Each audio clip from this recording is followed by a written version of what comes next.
Hello all, ఎంతో సింపుల్గా చేసుకునే వంకాయ రోటి పచ్చడి ఎలా చేయాలో చూద్దాం రండి. ముందుగా ఒక మీడియం సైజ్ వంకాయ, 4 పచ్చిమిరపకాయలు, ఒక టొమాటో ఆయిల్ రాసి ఇలా స్టవ్ మీద కాల్చుకుందాం. వంకాయ మాత్రం అన్ని వైపులా సరి సమానంగా కాలేలా మాత్రం చూసుకోవాలి, ఎందుకంటే వంకాయ సరిగ్గా కాలకపోతే పచ్చడికి రుచి ఉండదు. నెక్స్ట్ నేను చూపిస్తున్న విధంగా నేను తీసుకున్న 5 పోపు దినుసులు తీసుకుని పక్కన పెట్టుకోండి. నెక్స్ట్ ముందుగా మనం వెల్లుల్లిపాయలు తీసుకుని కచ్చాపచ్చా దంచుకోవాలి. కచ్చాపచ్చా దంచుకున్న తర్వాత నెక్స్ట్ మనం ముందుగా వేయించి పెట్టుకున్న పచ్చిమిరపకాయ ఉన్నది కదండి, అది మనం కచ్చాపచ్చా దంచుకోవాలి. పచ్చిమిరపకాయ వెల్లుల్లి మాత్రం శుభ్రంగా దంచుకోవాలి, లేకపోతే అది కొంచెం మధ్యలో తగిలి మనకి చాలా కారంగా అనిపిస్తూ ఉంటుంది. నెక్స్ట్ వన్స్ బాగా పేస్ట్ అయిపోయింది అనుకున్న తర్వాత మన నెక్స్ట్ ఇంగ్రీడియంట్ ఉంది కదండి, టొమాటో, దాన్ని వేసుకుని మంచిగా దంచుకున్న తర్వాత మిగిలిన పోపు దినుసులు ఉన్నాయి కదా, అవన్నీ వేసుకుని శుభ్రంగా కచ్చాపచ్చాగా దంచుకుని పక్కన పెట్టేసుకుందాం.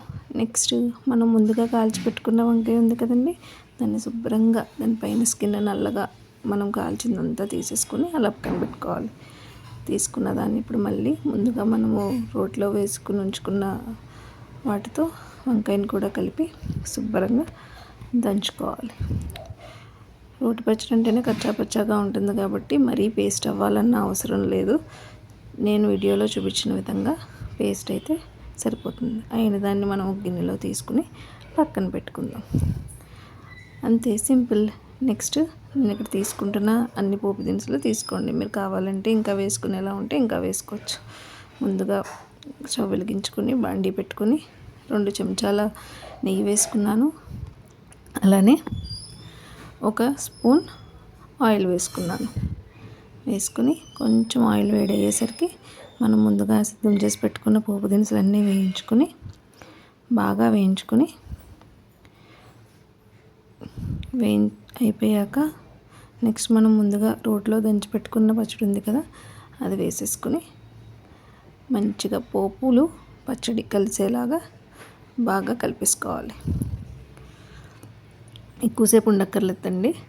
నెక్స్ట్ మనం ముందుగానే కోసి పెట్టుకున్న ఉల్లిపాయలు ఉన్నాయి కాబట్టి పచ్చి ఉల్లిపాయలు వేసుకుంటే పచ్చడిలో చాలా బాగుంటుంది, మధ్యలో తగులుతూ.